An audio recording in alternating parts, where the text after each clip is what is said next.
Meghan Markle a nié s'être immiscée dans la politique d'une manière qui rappelle la princesse Diana.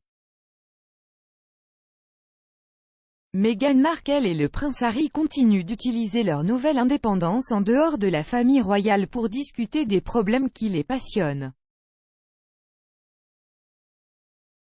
Le mois dernier, les Sussex ont exhorté les dirigeants mondiaux à prendre des mesures pour mettre fin à la pandémie pendant la fenêtre d'opportunité avant le début du sommet de la COP26. Dans une lettre ouverte publiée le 29 octobre, écrite aux côtés du directeur général de l'Organisation mondiale de la santé, OMS, le Dr Tedros Adhanom Ghebreyesus, le couple a déclaré « Nous comprenons que la reprise pandémique est nuancée et profondément complexe, mais nous avons une fenêtre de l'occasion de nous réunir en tant que communauté mondiale et de tenir nos promesses humanitaires. » En livrant les doses déjà promises, en aidant les pays à fabriquer leurs propres vaccins et en donnant la priorité aux vaccins pour les pays qui en ont besoin, le G20 peut aider à garantir que le monde tient ses promesses. Cette semaine, Meghan a également sensibilisé à un autre problème, parlé franchement de son combat pour un congé familial payé aux États-Unis. Meghan a été interrogée cette semaine par Andrew Ross Sorkin, rédacteur en chef et fondateur de DealBook The New York Times, si elle avait anxiété à l'idée de s'impliquer dans la politique. Au cours de la conversation intitulée « Minding the Gap », Meghan a répondu « Je ne vois pas cela comme un problème politique. Franchement, il y a certainement un précédent parmi la famille de mon mari et la famille royale de ne pas être impliquée dans la politique, mais je pense que c'est manifestement, de mon point de vue, juste une question humanitaire. » Le choix des mots de la duchesse était incroyablement similaire à ceux utilisés par la princesse Diana qui a adressé des accusations similaires d'ingérence politique. Elle a évoqué la controverse entourant sa visite en Angola, où ses paroles fortes sur une interdiction des mines terrestres auraient laissé le gouvernement britannique déconcerté, car les dirigeants britanniques n'étaient pas encore prêts à signer un traité sur les mines terrestres. Lors d'un discours déterré de 1997 à la Royal Geographical Society de Londres, Diana a déclaré « Partout où je vois de la souffrance, c'est là que je veux être, faire ce que je peux.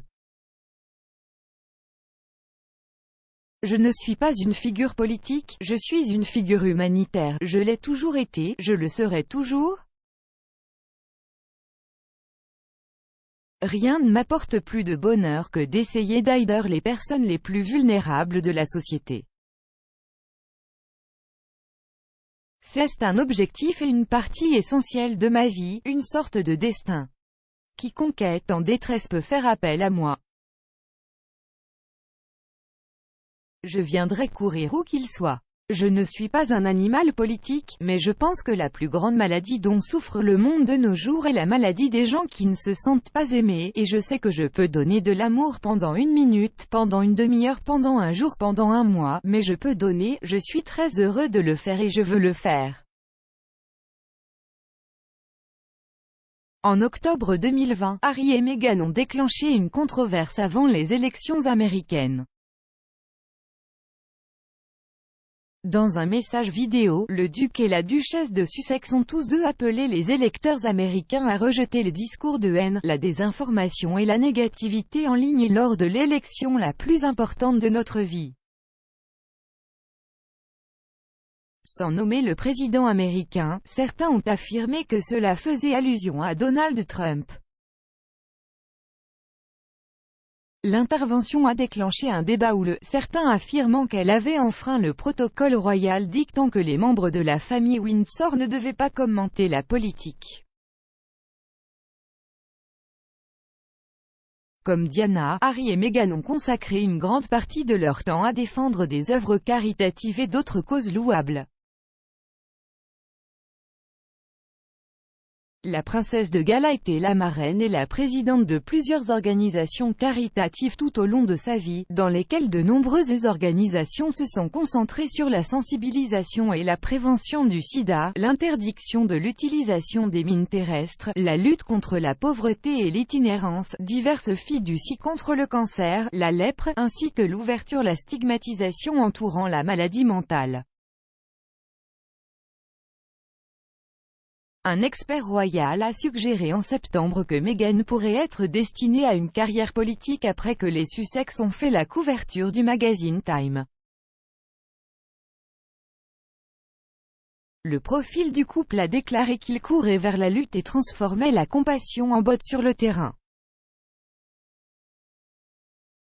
La couverture était similaire à une édition 2016 qui mettait en vedette l'ancien président américain Barack Obama.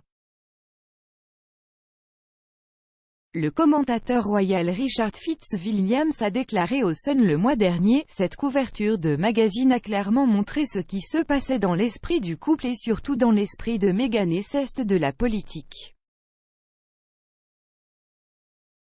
Ça doit être le cas, je pense qu'il ne fait absolument aucun doute que s'ils font la couverture, il ne s'agit pas de ce qu'ils ont accompli, mais de ce qu'ils pourraient accomplir.